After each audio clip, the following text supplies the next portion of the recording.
इससे इस देश में वो क्लियर हो जाएगा कि देशद्रोही कौन है और राष्ट्रभक्त कौन है। ईसाई मिशनरी वाले अपने विद्यालय स्कूल नहीं डालेंगे, उनका ब्रेन वॉश नहीं करेंगे और धर्मांतरण रुक जाएगा।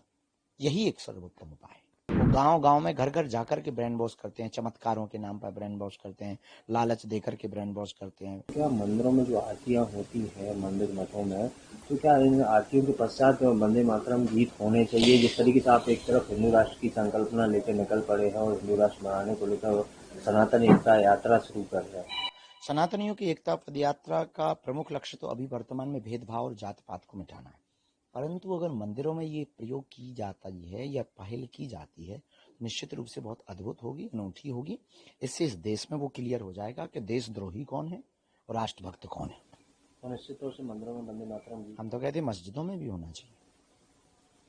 मतलब जिस तरीके से सूचना हो रही है कि ये तरीके देखा जा रहा है कि लगातार धर्मांतरण के मामले सामने आ रहे हैं देश के कई कोने जहाँ आदिवासी इलाके हैं, तो ऐसे धर्मांतरण इन दिनों बहुत बड़ा मुद्दा बना हुआ है। तो ऐसे में इस तरह की यात्रा चल रही है जिसमें धर्मांतरण को लेकर आप किस नजर? देखिए, ये बहुत बड़ा विषय तो है कि धर्मांतरण है, पर कारण क्या है ये भी बहुत बड़ा विषय है।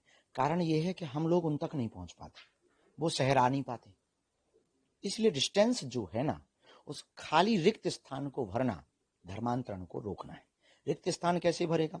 हमें उनके बीच में उत्सव में जाना पड़ेगा, उनके बीच में कथाओं के लिए जाना पड़ेगा, उनको मंचों पर बुलाना पड़ेगा, उनका सम्मान उनका बरकरार रखना पड़ेगा। वोट बैंक के समय पर राजनीति तो राजनेता जाते हैं, गले लगाते हैं, कक्का दादा कहते, फिर भूल जाते हैं। अब धर्म गुरुओं को, राष्ट्र के संतों को, आचार्यों को, जो अहिंदू घोषित होने की तैयारी कर रहे हैं, उन आदिवासी नहीं, हम तो उन्हें नया नाम देना चाहते, अनादिवासी को, सदा से हैं वो, भगवान श्री राम के साथ निषाद राज बन करके रहे, माँ सबरी माता उनके ही वंशज हैं ये सब लोग। निश्चित रूप से बहुत अद्भुत लोग हैं और उनको उनके धर्मांतरण पर रोक लगाने की यही उपाय है।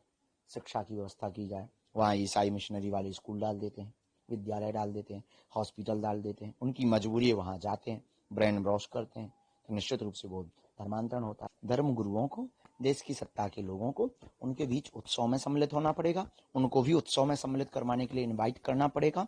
वहां पर शिक्षा के विद्यालय, गुरुकुलम, स्वास्थ्य की व्यवस्थाएं पर्याप्त मात्रा में अगर दी जाएंगी, तो ईसाई मिशनरी वाले अपने विद्यालय स्कूल नहीं डालेंगे, उनका ब्रेन वॉश नहीं करेंगे और धर्मांतरण रुक जाएगा। यही एक सर्वोत्तम उपाय है। जैसे कि छत्तीसगढ़ इलाके हुए अन्य इलाके हैं, सरकार तमाम योजना देने की बात करते हैं, फिर भी इस तरीके से वो धर्मांतरण कर रहे हैं। उसके पीछे है कि वो उन लोगों की जो श्रृंखला है वो बहुत मजबूत है।